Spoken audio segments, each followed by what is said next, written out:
guys? Yan, another day, another bem and we are back for another video, no? So yun, this time guys, meron tayong i-unbox.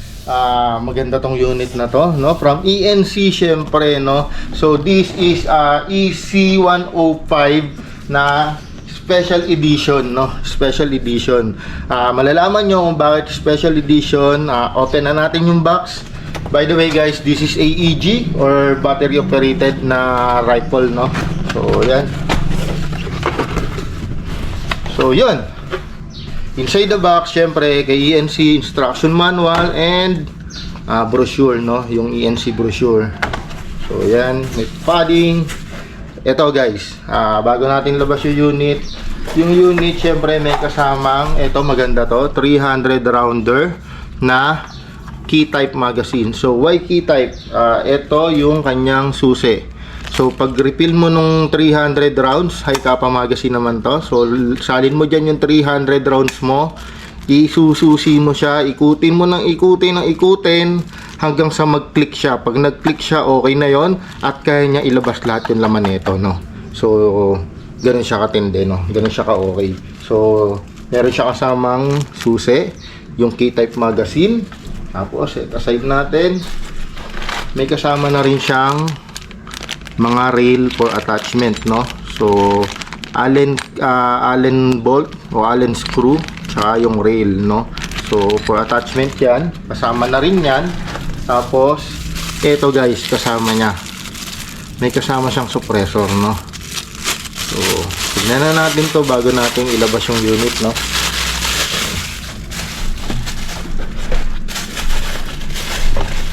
So ito yung kasama niya suppressor guys. Ayan o, no. So i-attach natin to mamaya para mas ma-appreciate nyo, no. So yan, set aside muna natin sila and yun, there you go. Ito yung unit natin, no. So this is HK416, no. Full metal siya.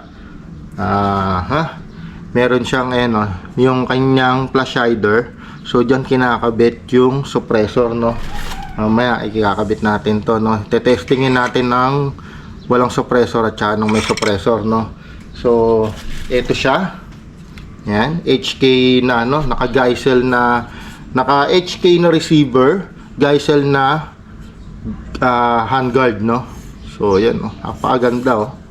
So yung rail na pinakita ko kanina, diyan siya kinakabit. Yan. So yan, dyan siya kinakabit, no. Siyempre may kasama siyang flip-up sight, front flip-up sight and rear flip-up sight, no. Napakaganda. Yung kanyang grip is HK grip na rin. Yan. Ito yung kanyang mag-release, bolt release, tapos yung switch. So yung switch niya iba, walang nakasulat na fire, walang nakasulat na safe, semi and full auto, no. Pero same lang din ang mechanism, no. So yan, meron siyang working na charging handle, may HK na naka-engrave dun sa nakatatak dun sa kanyang dust cover, no. Tapos rotary type chamber, no. So working yung kanyang bolt release, then metal yung kanyang dust cover, no. So full metal, solid na solid, no.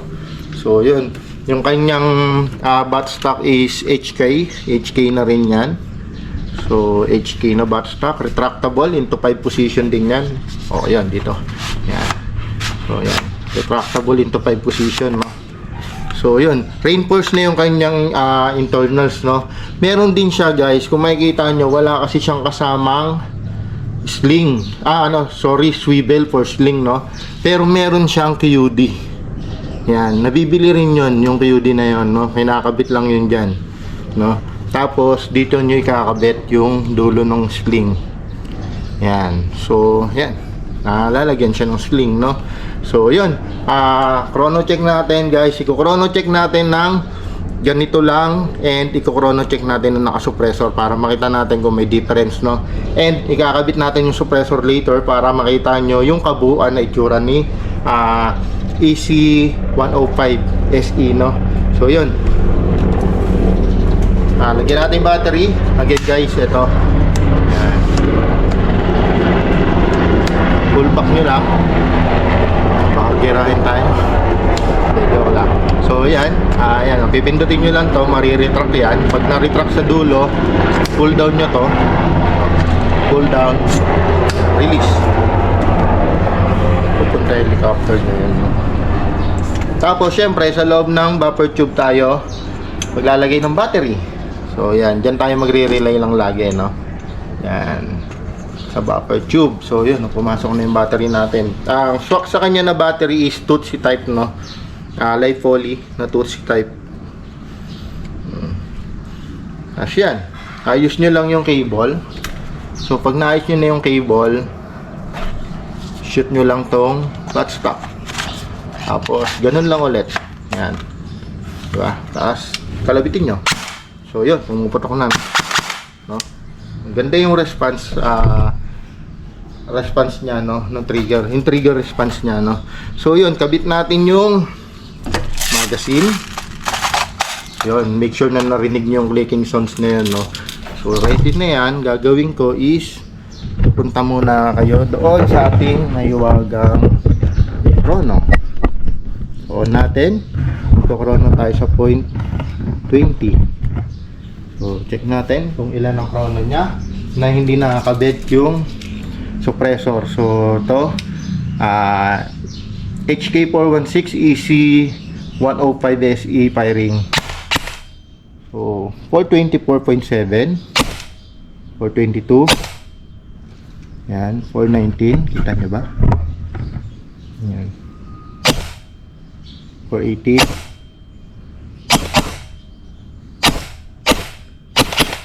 So full auto natin. Yun.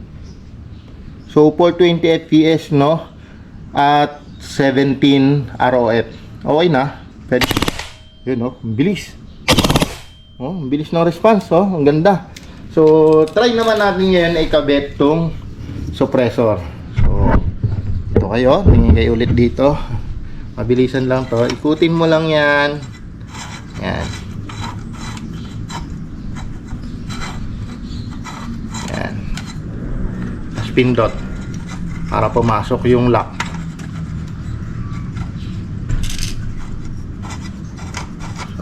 Sorry, baliktad yata. Yan. Ayun, baliktad nga. Yan. So yan, nakakabit na yung suppressor. So ito yung itsura niya pag nakakabit yung suppressor, no. Ano muna natin, chrono check muna natin para makita nyo. Yan. Firing. So yun, ano yung lumabas? 413, no? Yan, 413 FPS. Ganda, gumanda yung tunog.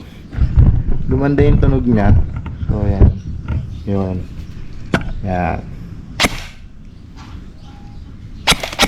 Medyo parang tumining yung tunog niya, no? So polo to. Yun. So yun. Okay. So yun. Yun yung kanyang chrono, guys. So yun. Upgradable, syempre. Wala naman actually si NC pinakamasarap i-upgrade sa dati kasi hindi siya maselan sa parts. Lahat yata ng parts pwede sa kanya. So yun, guys, ito yung itsura niya pag naka-attach yung magazine and yung suppressor, no. So yan. Naka-safe naman yan, guys. So hindi yan puputok. So yan. Yeah. Yan siya. Paka-pogi, no? So yun, upgradable siya, guys. Actually yung mga stock unit naman kasi usual, nire-recommend natin. Kung gusto niyo consistent, kung gusto niyo maganda yung range, malayo yung range, consistent sa yung trajectory, kailangan talaga ng slight upgrades, no? Marami namang option. Ang kagandahan kay ENC, sobrang daming parts na available na nasa market na pwede mo ikabit sa kanya o ipang-upgrade sa kanya. So yun, again, guys, please do follow our page, Savage Airsoft PH. Yun yung Facebook page natin and yung YouTube channel natin. Subscribe lang kayo, Airsoft Savage, no? Yun. Savage Airsoft pala, sorry. So yun, Savage Airsoft yung ating YouTube, hit nyo yung notification bell para lagi kayo updated sa mga uploads natin. Marami pa tayong ilalabas na videos, marami tayong tutorial na gagawin. Comment nyo lang kung ano yung gusto nyo pang pwede nating i-upload, no? So yun, maraming salamat sa suporta guys. Again, Savage Airsoft, maraming salamat po.